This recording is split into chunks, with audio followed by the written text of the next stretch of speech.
What is going on, beautiful people of the world? My name is Garrett Wolf, and I am the host of the #1 podcast for people who are trying to go from saggy flabs to six-pack abs.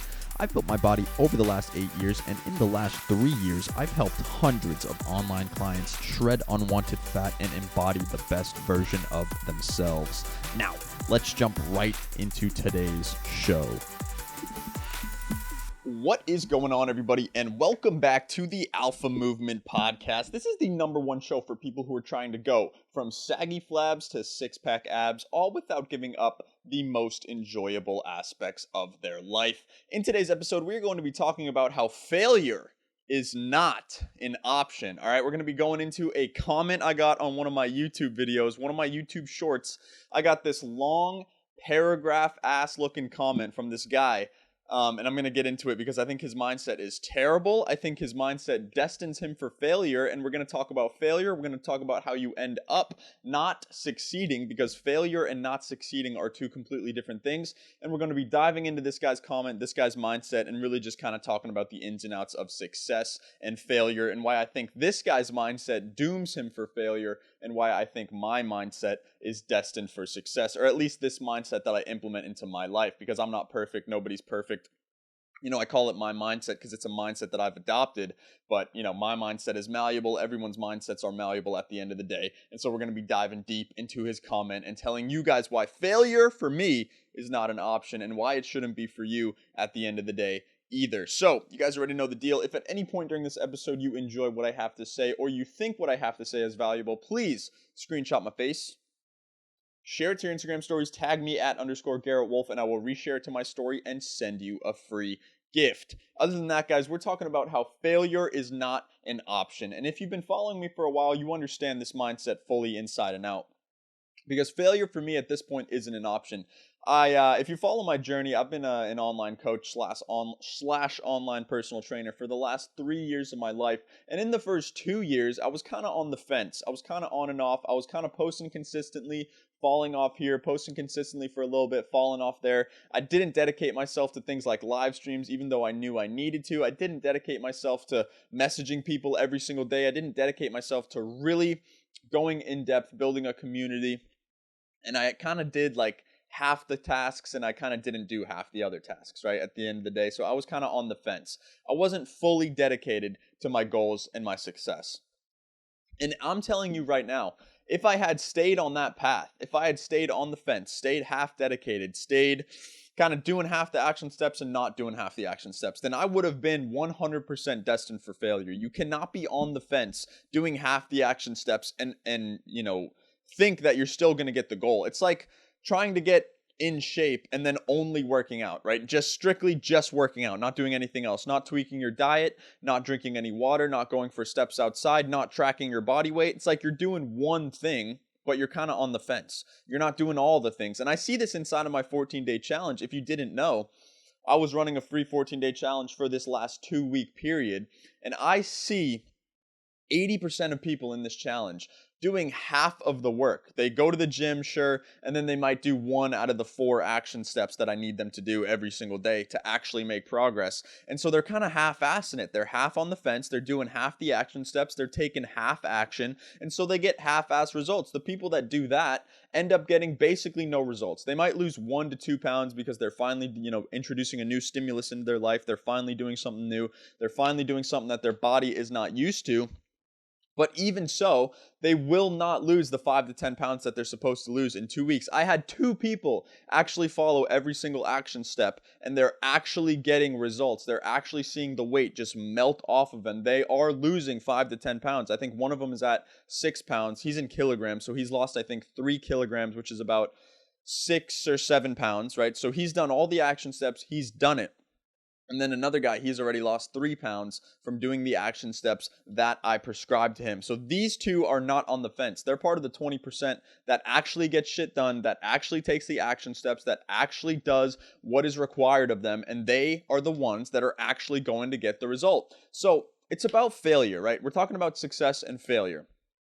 And I'm going to dive deep into this comment that I got on one of my YouTube shorts in a second here. I'm going to pull it up on my computer so that I can read it word for word. But basically, I wrote down a little summary, like a one-liner summary. What he said is, You never know where you'll end up, right? You never know where you're going to end up is basically the summary. It's a lot longer than that. I'm going to read you the whole thing in a second.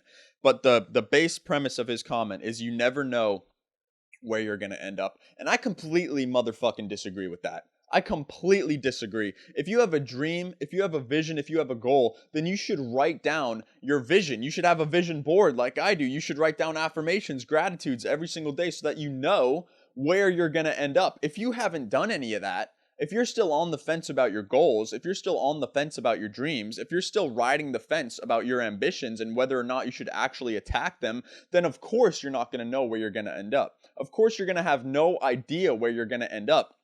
But it's not like life is random.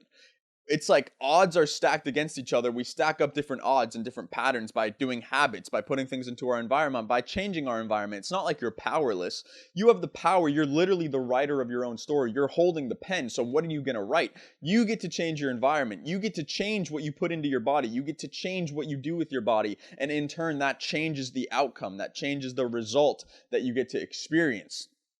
So I completely disagree. You do not have no control over yourself. And he talks a lot more in depth about how life is cruel, about this and that. And basically the comment was underneath a video that I made about video games. And if you guys know my story, I was trying to become a professional video gamer for like 8 years of my life. And it completely consumed my life. It took up everything. I would play games 12 to 16 hours a day, literally every single day. I would dream about the games. I would, play games, dream about them, wake up and play some more. Play, games. It was all I would ever do for 12 to 16 hours a day for literally 10 years of my life. From the time I was 7 years old till I was about 17, 18, 19 years old. I was playing video games every day. And now I don't play any video games, right? And so now I have kind of a strong opinion on them. I really do believe they are one of the most addictive substances on this planet, and I think they do a lot more harm than they do good. I'm not saying they don't do any good. I'm not saying that they don't help people in some ways. I'm not saying that they can't be fun for socializing. I'm not saying that they can't be fun to relax and enjoy, but they are, at the end of the day, an incredibly addictive substance, and you need to delegate, when it comes to addictive substances. And I think when you kind of tell people this, they're like, yeah, sure, they are, but they're fun to socialize. It's like, oh, I'm getting a call. Never mind. He canceled. It's like, yeah, sure, they're fun, but at the end of the day, what are they doing for you? It's like, yeah, sure, you can socialize with them, but at the end of the day, you can socialize in real life. It would be better, in fact, to socialize in real life, learn some real communication skills, learn some real socialization skills in real life. Yeah, sure, they can be fun, but they also dumb down the amount of fun you get from real life tasks, making it kind of impossible to know what really is fun in the world and what really isn't, because they're incredibly fun, right? Video games are great. They release dopamine in your head over and over and over again. And it's because they basically give you an action step, right? Kind of like a quest or levels or experience points that you might get. And you are meant to go get these action steps done. You're meant to get these experience points. You're meant to get this gold. And that's like quest completed, right? And you can do the same thing in real life. You can identify a goal, you can identify a dream, identify a vision, take action steps every single day, get gold, money in real life, or attention, or any other kind of currency, and really just level up in your day-to-day life. And that is the best video game of all time. And when you play video games like I did, like addictively over and over and over again, you start to become numb to real life experiences, and you start to think that real life experiences aren't as fun as the video game. And it's like, obviously they may not be, because in contrast, playing video games are pretty easy, right? You get to sit at home in your chair, you get to do basically nothing, you get to click with just your hands, and you get to become whatever character you want to be. It's like, of course that is incredibly fun, of course that is incredibly addictive. But at the end of the day, you're not progressing in your actual life. And I think people use video games as a bit of a deflective shield, as a bit of a way to escape reality and have fun in a virtual world and have the kind of experiences and kind of life that they wish they could have in real life. At least this is how it was for me. I always wanted to be the main character. I always wanted to be the highest rank. I always wanted to be of utmost value, the most skilled. So I would play these games, and I wouldn't just play them for fun. I would play them to try to be the best. I would play them to try to get to the highest absolute level. Like, I've always been this kind of dedicated, throwing spaghetti at the wall, head on the grindstone, kind of person. I didn't play video games just for fun. I played video games to try to be the best. Uh-oh. Hold on. Getting a little callski on Discord. I thought I stopped that. Are we back? We back on the live? Oh, God. I've never gotten a call mid-live. This is crazy. I forgot the mic was back here. I've never gotten a call mid-live. That was crazy. Do I have to restart the live, I wonder? It's like all glitching, bugging out. I might have to restart it. Oh, no, we're good? We're back. Sorry about that, guys. My editor just called me on Discord. He said, Lamau, sorry. Didn't mean to call you there. He was trying to message me. But in any case, we're talking about video games, right? And at the end of the day, they are an escape, they are a substance, and they are incredibly addictive. And when you talk to somebody about any kind of other addictive substance, right? These are extreme, right? Heroin, crack, cocaine. But then again, some non very extreme cases too, like weed, like nicotine, right? E-vapes, like cigarettes. When you talk to somebody who does these kinds of substances, you're awfully close to like, yeah, it's pretty bad. You shouldn't really do that all the time, right? Because it's an addictive substance. It destroys your dopamine levels. Even recreational things like Netflix, like YouTube, like TikTok, social media. Everyone knows that social media and addictive substances like these release chemicals and dopamine and serotonin in your brain, and they make you numb to other life experiences. So we're talking about the juxtaposition. It's like now, since you're playing all these video games, real life really doesn't seem as fun. And that's true. And so that makes video games more fun, and that makes you want to escape your reality more. It's just kind of like a snowball effect. And when you're talking to someone who smokes cigarettes all day, everybody knows. You're like, yeah, you should probably stop doing that. You should probably dumb it down, and you probably shouldn't do it as much. But when you're talking about someone who's playing video games, they get all defensive. They're all like, yeah, but I use it to socialize. It's like, yeah, okay, but you should be socializing in real life. It's like, yeah, but I use it because it's fun, and my real life isn't really fun. It's like, yeah, obviously, because, video games are incredibly addictive. They release a shit ton of dopamine. But if you actually made a change in your real life and started progressing in real life and treating life as the video game, you would enjoy life a lot more. And then people are like, yeah, but I don't want to do that, but I want to play video games. It's like, yeah, bro, obviously you're in this fucking reoccurring spiral of bullshit, telling yourself bullshit, allowing yourself these excuses because you need to escape reality. I get it, right? I was there. I played video games 12 to 16 hours a day for like 10 years. I completely understand. But now I have the contrast. I have the contrast to be able to see it with a clear eye, to be able to see that it's just super addictive and that you're really just trying to escape your real life. And because you're not making any progress in your real life. But if you treated real life like you were the main character, like you were the fucking character, you get to level up. You get to level up your intelligence. You get to level up your dexterity. You get to level up your strength. All these character traits you get to level up in real life. And that is the most fun video game of all time. So that's my argument on video games. And that's basically what I said in this tiny little YouTube short where this guy left a comment. So let me read you guys this comment. All right, this is where it gets juicy. Let me pull this comment up. I have it right here. All right, this is the comment. You guys ready for this? This is the comment that he left. He said, hold on, let me face it towards me. He said, there is nothing wrong with people thinking games are better. Life is cruel in many ways. To say people should rewire their brain is wrong. Look at it from a different view. People have goals in the real world and still go nowhere, right? People have goals in the real world and still go nowhere. They could have all the motivation they want and still not make it. They can try as hard as they can and still come up too short. Life is hard. Games are there to allow people to relax from the harsh realities they can have. From the harsh realities. He doesn't use any punctuation, so I'm trying to break it up into sentences here. They can have you be a hero, the villain, have a wife and kids, and just have a life you see as perfect. Because in the end, you never know if you will see a perfect life that you want. So, in summary, he basically says, you never know where you're going to end up. So video games are a good way to escape reality, and they're a good way to kind of have the perfect life, right? This is so stupid. This is incredibly fucking stupid to me. When I read this, I was in awe, and I did reply to the man, and I was like, that mindset is the very reason that you're stuck in one place. That mindset is the very reason that you cannot make progress in your life. That mindset is the very reason that you will never... Yo, I love you too, Dominic. He just said, I love your stuff, man, on the live stream. Thank you, bro. That mindset is the very reason that you don't make progress in your real life. That mindset that I don't know where I'm going to end up. That mindset that I don't know if I can have the perfect life. That mindset that he said if you're motivated, even if you have all the motivation in the world, even if you try every day, even if you do everything you can, then you'd never know where you're going to end up. Is that true? If you have all the motivation in the world, if you do everything you can, if you take every action step, if you keep going, will you never end up to where you want to be? Is that true? Does anybody actually believe that?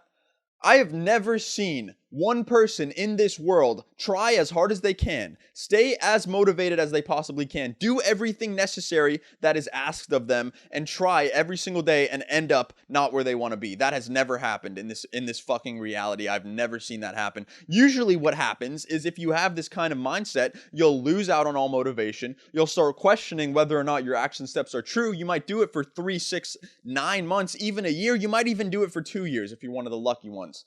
But then you quit. That's the difference. You quit. And failure and fucking success are two completely polar opposite things, but one leads to the other. Failure leads to success, and failure and quitting are two completely different things as well. Quitting is when you stop. Quitting is when you stop taking all action steps that you know necessary to produce the goal that you want to achieve, and that's when you stop all of them. Failure is not that. Failure is when you do the action steps required and you come up too short. You come up with a different result. But then you take that and you try again. You take that and you fail again. The average millionaire fails at 9 different business ideas before he pops off. You can't even make it through 2.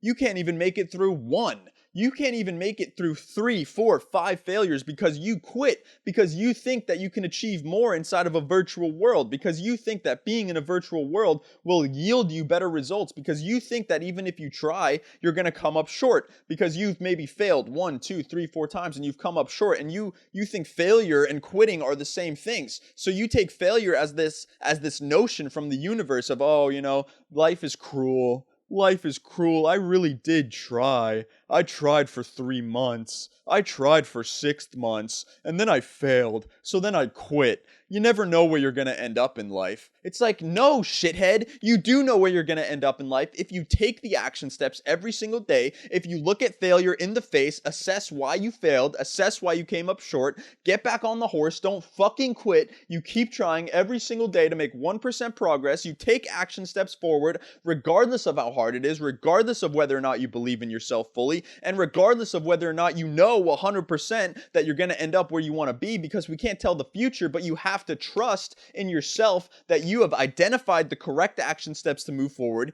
You take action no matter what, even if it's messy, even if you think you're going to fail, even if you're scared, even if you're anxious, even if your heart is beating. You do what is required and you will end up where you want to be. Again, there is no person that has ever tried as hard as they can, stayed motivated, done the action steps every single day, and didn't end up where they wanted to be. It's not like you take action steps and you end up at a random destination. Sure, life is random. It throws curveballs at you. But again, our reality, our existence is a mixture of different environmental factors, different things, different statistics, different action steps that determine this kind of jumble of a reality that you're going to end up in. And who gets to manipulate the action steps? Who gets to manipulate the environmental distortions? Who gets to manipulate everything that causes differentials in what I just mentioned? It's you. You get to change your environment. You get to change your action steps. You get to level up your character in real life. You get to set quests that you want to get done in your real life so that you get to end up where you want to be at the end of the day. So this mindset that you're a victim to your reality, this mindset that you don't know where you're going to end up, this mindset that life is cruel, and so I need to escape my life by going to play video games because that's the only place that I'm worth a dickens, is so counterproductive, because of course it's easier to get shit done in a virtual world. They set it up that way on purpose so that you keep coming back. Of course it's easier to level up your character in a virtual world because all you have to do is click a few buttons and your dexterity level goes up. All you have to do is complete a few quests and your intelligence level might increase, or you might get some better armor. But at the end of the day, that stat is useless. That stat, those armor plates, those fucking gold, that armor, that shield, that sword, everything that you get in this virtual world is fucking worthless in the real world.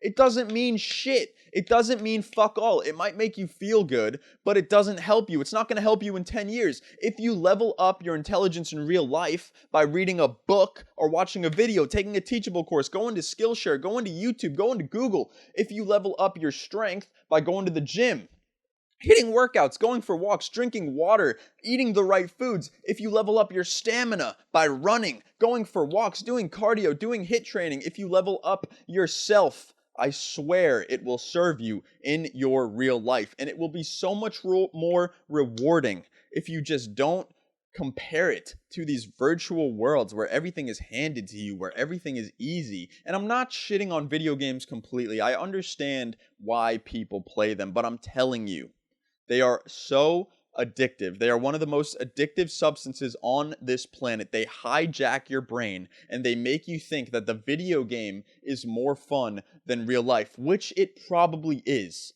compared to what you've been able to see. But if you dedicate yourself, if you try your hardest, if you level up in real life, if you don't have this guy's shitty ass mindset where it's like, life is cruel and I don't know where I'm gonna end up. It's like, sit your fucking ass down, make a vision, decide what you want to get done, figure out the action steps required to get there, and take fucking steps every single day, 1% progress, and eventually you will wake up at the destination that you are looking for. All right, guys, I promise you that. Again, there's no one in the history of time that has done all those things and ended up in a completely random place in which they knew nothing about. It's simply not possible. And that's why failure is not an option. That's why I know what I want to get done. I know what I want to achieve in this life. And I'm taking the action steps necessary every single day to get there. And you cannot tell me that life is cruel and that I don't know where I'm going to end up and that it's all random, because it's not. I manipulate the environment. I'm the writer of my own story. I hold the pen. So what are you going to write